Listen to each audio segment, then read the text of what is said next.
Hello అండి, నమస్తే. So చాలామంది మైండ్లో ఉన్న అతిపెద్ద ప్రశ్న ఏంటంటే గోశాల డైరెక్టర్స్ బ్యాచ్ సిఓ స్కూల్ ఏదైతే మనం స్టార్ట్ చేస్తున్నామో అసలు దీని ప్లానింగ్ ఎలా ఉండబోతుంది, ఒక డే ఎలా ఉంటుంది, ఒక డేలో పిల్లాడి స్కెడ్యూల్ ఎలా ఉండబోతుంది, అసలు ఎలా ఈ స్కూల్ అనేది వేరే స్కూల్స్కి ఎందుకు డిఫరెంట్, ఎందుకు ఒక పిల్లాడు ఇక్కడికే వచ్చి చదువుకోవాలి, ఎందుకు ఒక స్టూడెంట్ ఇక్కడే అడ్మిషన్ తీసుకోవాలి, అసలు ఇక్కడ అడ్మిషన్ తీసుకొని ఇక్కడ చదవడం వల్ల పిల్లలకు వచ్చే బెనిఫిట్స్ ఏంటి, అసలు మేము ఈ పిల్లల గురించి ఎలా ఆలోచిస్తున్నాం, ఏం ఆలోచిస్తున్నాం అనేది ఈరోజు ఈ వీడియోలో మీకు క్లుప్తంగా ఈరోజు ఎక్స్ప్లెయిన్ చేస్తాను నేను మీకు. అంటే మెయిన్గా మీరు ఆలోచిస్తే మనందరికీ తెలిసిన విషయం ఏంటంటే early to bed, early to wake up. ఇది చాలా చాలా చాలా ఇంపార్టెంట్ కాన్సెప్ట్. ఎందుకు ఇంపార్టెంటో కూడా చెప్తాను నేను మీకు. ఈరోజు మీరు పిల్లలు చూస్తుండొచ్చు, పోస్ట్ కోవిడ్, ప్రీ కోవిడ్ పిల్లలు చూస్తే పోస్ట్ కోవిడ్ తర్వాత ఎక్కడో పిల్లలు వాళ్ళ స్లీప్ సైకిల్ కానివ్వండి, లేదు అంటే వాళ్ళ లైఫ్ స్టైల్లో కానివ్వండి, లేదు అంటే వాళ్ళ ఫుడ్ హ్యాబిట్స్లో కానివ్వండి, చాలా చాలా చాలా వేరియేషన్స్ వచ్చాయి.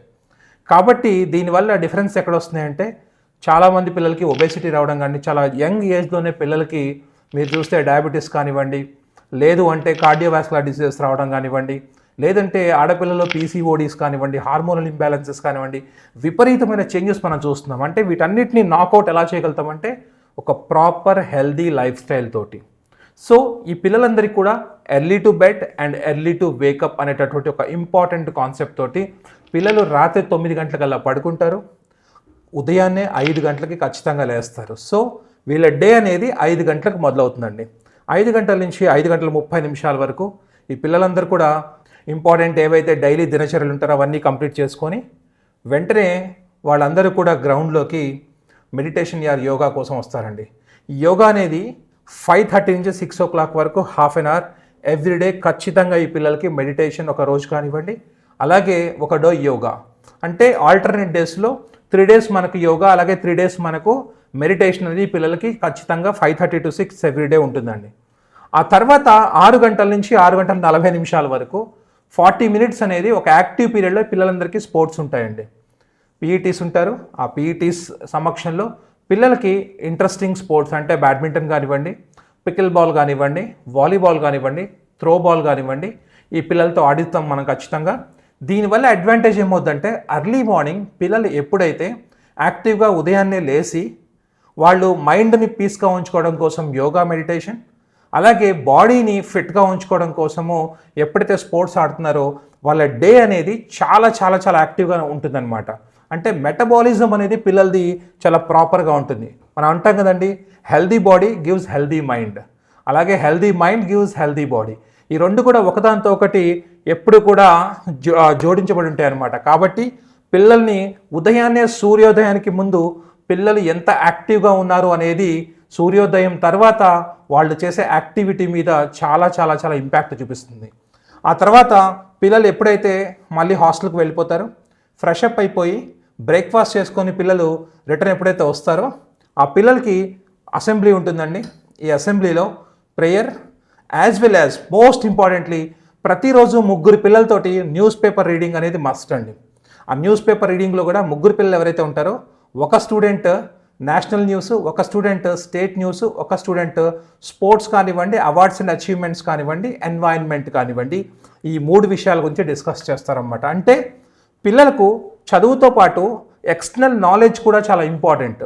వీటి వల్ల ఏమవుతుందంటే ఒక పిల్లాడు ఎదుగుతున్నప్పుడు వాడు సైకలాజికల్లీ కూడా చాలా బాగా గ్రో అవుతారండి. ఇది చాలా ఇంపార్టెంట్. కాబట్టి అలానే ఈ పిల్లలు అంటే ప్రతిరోజు ఒకే 3 పిల్లలు కాదండి, ఎవ్రీడే అలా పిల్లలు షఫుల్ అవుతూ అవుతూ అవుతూ మనకు మన స్కూల్లో ఉన్నటువంటి ప్రతి స్టూడెంట్ కూడా ఖచ్చితంగా నెలలో ఒకసారి వాళ్ళు న్యూస్ చదవాల్సిందే. ఆ తర్వాత వాళ్ళ రెగ్యులర్ క్లాసెస్ జరుగుతాయండి. దీంట్లో మనకు MP math, physics, chemistry, biology, దీంతోపాటు ఇంగ్లీష్, నేను చెప్పాను ఇంతకు ముందు కూడా మీకు, కమ్యూనికేటివ్ ఇంగ్లీష్ మీద మనం ప్రత్యేక శ్రద్ధ చూపించిపోతున్నాం. అంటే పిల్లలు కాన్ఫిడెంట్గా ఎక్కడైనా మాట్లాడగలగాలి. మనం ఐఐటీస్కి కానివ్వండి, లేకపోతే మంచి మంచి ఎయిమ్స్కి కానీ వెళ్ళినప్పుడు చూస్తే ఈ పిల్లలు అక్కడ ప్రజెంటేషన్స్ ఇవ్వాల్సి వస్తుంది.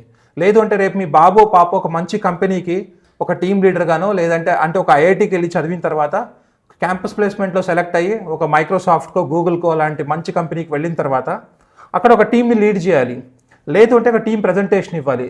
రేపనే రోజు ఎవరికి తెలుసండి, మీ బాబు మీ పాప ఒక మంచి సీఈఓ అవ్వచ్చు. అక్కడ ఒక పెద్ద ప్లాట్ఫామ్ మీద వాళ్ళు ఎంతోమంది చూస్తుండగా అసలు ఇంత కూడా భయపడకుండా జంకకుండా వాళ్ళు పెద్ద పెద్ద సెషన్స్ తీసుకోగలగాలి.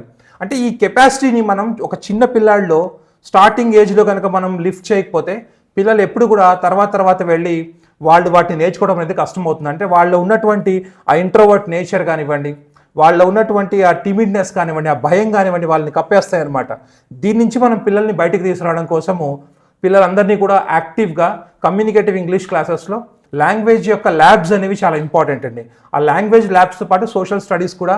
సోషల్ స్టడీస్ అంటే ఏదో 4 మార్కుల కోసం చదివించుకుంటా ఇంట్రెస్టింగ్గా ఉండేటట్టు. ఎందుకంటే ఆల్రెడీ ఇప్పుడు ఫర్ ఎగ్జాంపుల్ నన్ను తీసుకున్నా కూడా నేను కూడా యూపీఎస్సీ 2 ఇంటర్వ్యూస్ అటెండ్ అయ్యానండి. సో దీంట్లో ఏంటంటే అసలు నిజంగా ఆ సబ్జెక్ట్ని ఎలా చదవాలి, దాని ఎసెన్స్ ఏంటి, ఇలా ప్రతి ఒక్క సబ్జెక్ట్ ఎసెన్స్ని నేర్పించుకుంటూ టాపర్స్ని ట్రీట్ చేయడం కంటే కూడా ఒక టాపర్ని ఎలా తయారు చేయాలి, ఒక టాపర్కి ఉండాల్సిన లక్షణాలు ఏంటి, ఆ టాపర్కి ఉండే లక్షణాలని మనము ఎలా ఇండివిజువల్గా మెంటర్ చేస్తూ రెడీ చేస్తున్నాము అనేటటువంటి ఒక క్రమం అనేది చాలా ఇంపార్టెంట్ అండి. ఆ తర్వాత క్లాసెస్ అయిపోయిన తర్వాత ఆఫ్టర్నూన్ స్టడీ అవర్లో పిల్లలందరికీ కూడా ఖచ్చితంగా ఉండాల్సిన ఇంపార్టెంట్ విషయం ఏంటంటే 1-on-1 మెంటరింగ్ అండి.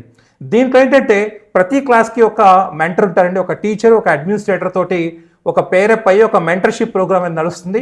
దాంట్లో అక్కడ ఉన్నటువంటి ఆ ఫ్యాకల్టీ మెంబర్కి ఖచ్చితంగా ప్రతి స్టూడెంట్ యొక్క in and out information, parent ఏం చేస్తారు, ఆ పిల్లాడి యొక్క పర్సనల్ ప్రాబ్లమ్స్ ఏంటి, హెల్త్ ఇష్యూస్ ఏంటి, ప్రతి ఒక్క చిన్న వాటి మీద కూడా అవగాహన ఉండాలి. వాడు మార్క్స్ ఎక్కడ పెరుగుతున్నాయి, ఎక్కడ తగ్గుతున్నాయి, ఎందుకు తగ్గుతున్నాయి, వాడేమైనా డైలీ యాక్టివిటీస్లో ఎక్కడైనా డిఫరెన్సెస్ ఉన్నాయా, ఇవన్నిటిని కూడా అర్థం చేసుకుంటూ పిల్లల్ని ప్రాపర్గా గ్రూమ్ చేయాలి. అందుకే ఏమన్నానంటే బ్యాచ్ సైజుని పెద్దగా పెట్టుకోకుండా బ్యాచ్ సైజ్ని చిన్నగా పెట్టుకుంటూ ఆ చిన్న బ్యాచ్ సైజ్ మీద క్షుణ్ణంగా చాలా క్లియర్గా డీటెయిల్డ్గా డెప్త్గా వర్క్ చేస్తూ ఈ పిల్లల్ని నెక్స్ట్ జనరేషన్కి ఒక మంచి జనరేషన్లా తయారు చేయడం కోసం వర్క్ చేయాలనే ఆలోచనతో మొదలు పెడుతుంది ఈ బ్యాచ్ అండి.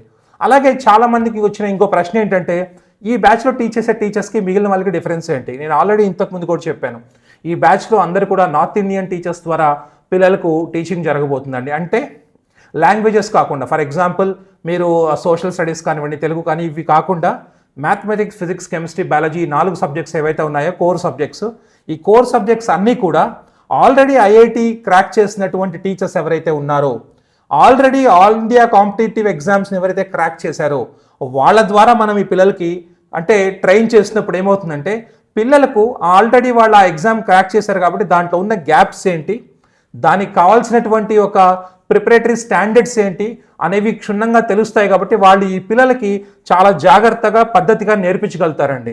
అండ్ మోర్ ఓవర్ అన్నిటికంటే ఇంపార్టెంట్ వీళ్ళందరితో కమ్యూనికేట్ అవ్వాలంటే మీ పిల్లలకు ఉన్నటువంటి ఒకే ఒక important mode of communication English. కాబట్టి పిల్లలు ఖచ్చితంగా ఇంగ్లీష్లో మాట్లాడాల్సిందే, ఇంగ్లీష్ నేర్చుకోవాల్సిందే. ఆ తర్వాత మనం ఇంపార్టెంట్గా చూస్తే కనుక ప్రతి వారం ఎగ్జామినేషన్ ప్రాసెస్ని మనం తీసేసి ప్రతి 15 డేస్కి ఒకసారి ఎగ్జామ్ పెట్టబోతున్నామండి. ఈ 15 డేస్కి ఒకసారి మనం ఎగ్జామ్ పెట్టడంలో అడ్వాంటేజ్ ఏంటంటే ఇందాక నేను చెప్పినట్టు ఆ మెంటరింగ్ ప్రోగ్రాంలో ప్రతి పిల్లాడి మీద కూడా మనం క్షుణ్ణంగా వర్క్ చేస్తూ ఆ 15 రోజుల టైంలో వాళ్ళ ఎర్రర్స్ని రెక్టిఫై చేస్తూ నెక్స్ట్ ఎగ్జామ్కి చిన్నగా పిల్లల్ని గ్రూమ్ చేస్తూ వాళ్ళ కాన్ఫిడెన్స్ని మనం గ్రో చేసే విధంగా ఈ ప్రోగ్రామ్ డిజైన్ చేయబడిందండి. వీటితో పాటు పిల్లలకు ఎట్టి పరిస్థితుల్లో ప్రతి నెల వాళ్ళకు లిటరరీ ప్రోగ్రామ్స్ అంటే ఎస్సే రైటింగ్ కానివ్వండి, ఎలక్యూషన్ కాంపిటీషన్స్ కానివ్వండి, డిబేట్ కాంపిటీషన్స్ కానివ్వండి కండక్ట్ చేస్తూ ఒక ఆల్రౌండ్గా పిల్లల్ని హోలిస్టిక్ ఎడ్యుకేషన్ తరఫున తీసుకెళ్తూ మోస్ట్ ఇంపార్టెంట్లీ ఒలింపియాడ్స్ ఏవైతే మనకు ఎన్ఎస్సిజేఎస్ కానివ్వండి, ఆర్ఎంఓ కానివ్వండి, ఒలింపియాడ్స్ మెయిన్ ఒలింపియాడ్ ఎగ్జామ్స్ ఏవైతే ఐఏపీటీ కండక్ట్ చేస్తుందో వీటన్నిటి మీద కూడా పిల్లల్ని ఎంఫసైజ్ చేస్తూ మన పిల్లల్ని బాధ్యతగా మేము తీసుకుంటూ స్టార్ట్ చేస్తున్నటువంటి ప్రోగ్రామ్ ఇది. మళ్ళీ చెప్తున్నానండి, ఈ ప్రోగ్రామ్ అనేది పిల్లలని ఇక్కడి నుంచి ఈ లెవెల్ వరకు తీసుకెళ్తుంది. డెఫినెట్లీ స్ట్రెస్ ఫ్రీ వాతావరణంలో. There is no doubt about. మీ పిల్లలకు ఎట్టి పరిస్థితుల్లో 1% కూడా స్ట్రెస్ అనేది ఫీల్ కాకుండా ఈ ప్రోగ్రామ్ని డిజైన్ చేయడం జరిగిందండి. కాబట్టి అడ్మిషన్స్ ప్రాసెస్ ఆల్రెడీ స్టార్ట్ అయింది. అడ్మిషన్స్ ఎవరైతే తీసుకోవాలి అనుకుంటున్నారో ఆ పేరెంట్స్ 2 రకాలుగా తీసుకోవచ్చండి. స్కాలర్షిప్ టెస్ట్ తీసుకొని మీరు మీ పిల్లలు కనుక నిజంగా బాగా చదివే పిల్లలు అయితే మీరు స్కాలర్షిప్ టెస్ట్ ఎగ్జామ్ రాయండి. మీరు డైరెక్ట్గా శ్రీ చైతన్య గోశాల శ్రీ ప్రతాభవన్ ఏదైతే ఉందో అక్కడికి వచ్చి ఎగ్జామ్ తీసుకోవడం వల్ల మీ పిల్లలు మంచిగా పర్ఫామ్ చేస్తే వాళ్ళకు మనము స్కాలర్షిప్స్ అనేవి అవైల్ చేయడం జరుగుతుంది. లేదు అనుకుంటే కూడా డైరెక్ట్ మీరు you can come for an interview session admission కోసం ఎంక్వైరీస్ కోసం ఈ కింద ఉన్నటువంటి డిస్క్రిప్షన్లో ఉన్న నెంబర్కి కానివ్వండి, ఆల్రెడీ స్క్రోల్ అవుతున్న ఈ నెంబర్కి కాల్ చేయండి. మీకు కావాల్సిన వివరాలన్నీ చెప్తారు మీకు. అలానే మీ పిల్లల భవిష్యత్తులో మేము కూడా ఒక పార్ట్ అవ్వాలనుకుంటున్నాము. స్ట్రెస్ ఫ్రీ వాతావరణంలో మీ పిల్లలు చదువుకుంటూ 95 to 100% సక్సెస్ రేట్తో వెళ్ళడమే మనం మెయిన్ ధ్యేయంగా భావిస్తూ మొదలు పెడుతున్నటువంటి ఈ ప్రోగ్రామ్కి మీ అందరి తరఫున కూడా మంచి స్పందన రావాలని, ఆల్రెడీ అలాంటి స్పందన వస్తుంది, ఇంకా రావాలని ఆశిస్తూ మీ Gandhi sir. Thank you so much.